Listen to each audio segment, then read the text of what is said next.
Perkenalkan,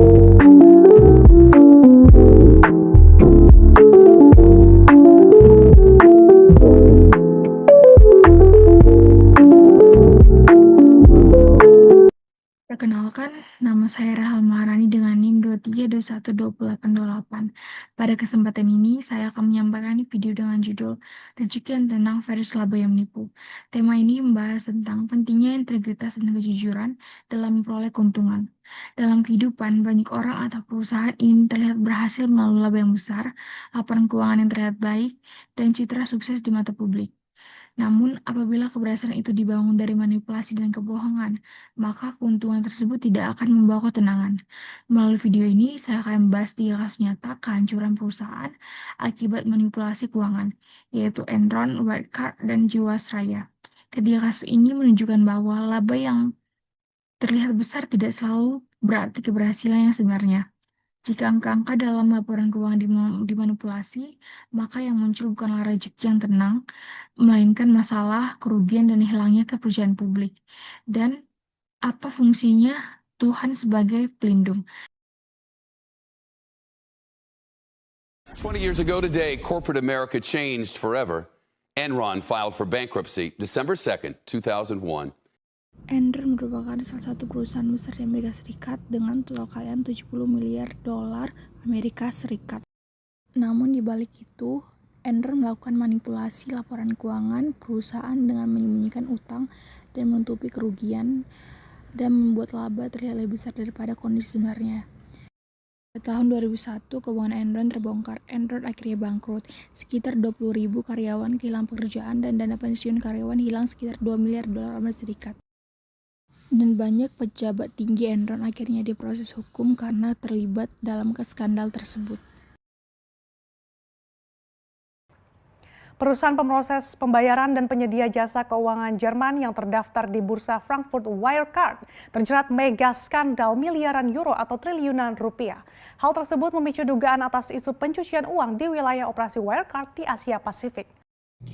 Wirecard adalah perusahaan teknologi keuangan asal Jerman yang pernah dianggap sebagai simbol kesuksesan bisnis digital di Eropa. Perusahaan ini bergerak di bidang pembayaran elektronik dan sempat dipercaya oleh investor dan publik.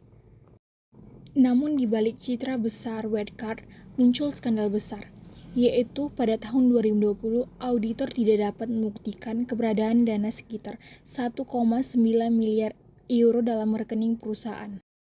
Wirecard kemudian menyatakan bahwa uang tersebut kemungkinan tidak pernah ada. Dana itu merupakan bagian besar dari raja perusahaan, sehingga ketika fakta ini terungkap, kepercayaan publik langsung runtuh. Akibatnya, harga saham Wirecard jatuh drastis dalam waktu singkat dan perusahaan akhirnya dinyatakan bangkrut.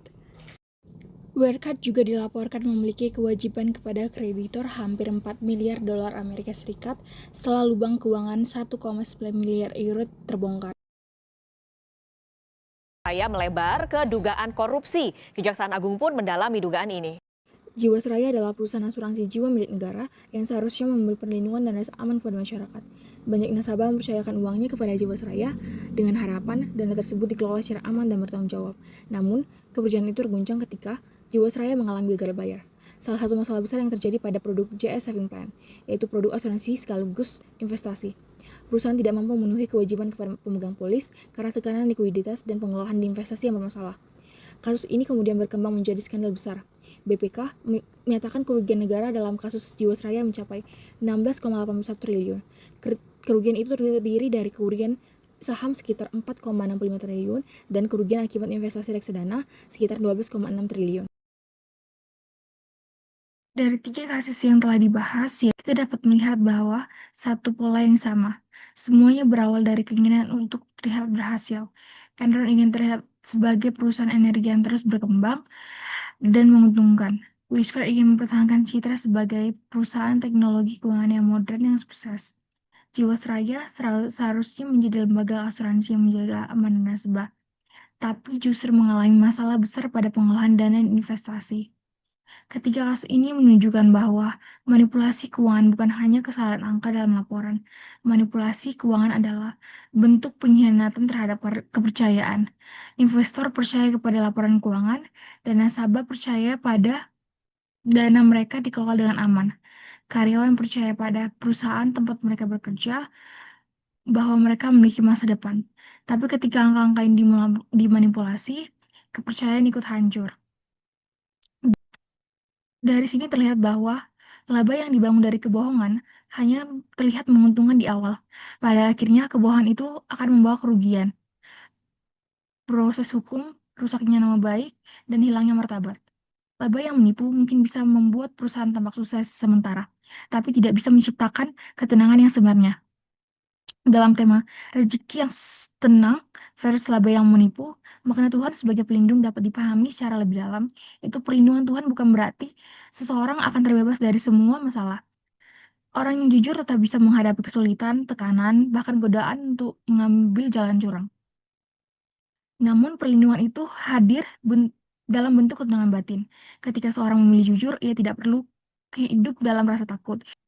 Sebaliknya, orang yang mengejar laba dengan cara manipulasi mungkin terlihat berhasil di luar, tapi di dalam dirinya ada kegelisahan. Ada rasa takut ketahuan, takut diproses hukum, dan takut kehilangan nama baik. Di sini kejujuran menjadi bentuk perlindungan. Kejujuran menjaga seseorang dari jeratan kebohongan yang semakin lama semakin sulit ditutupi. Kejujuran menjaga hati dari rasa bersalah. Kejujuran juga menjaga martabat karena keuntungan yang diperoleh berasal dari penipuan. Maka rezeki yang benar bukan hanya soal besar kecilnya jumlah uang, tetapi rezeki juga berarti rasa aman, hati yang tenang, dan nama baik yang terjaga. Ketenangan seperti ini tidak bisa dibeli dengan bonus, jabatan, atau laba hasil dari manipulasi.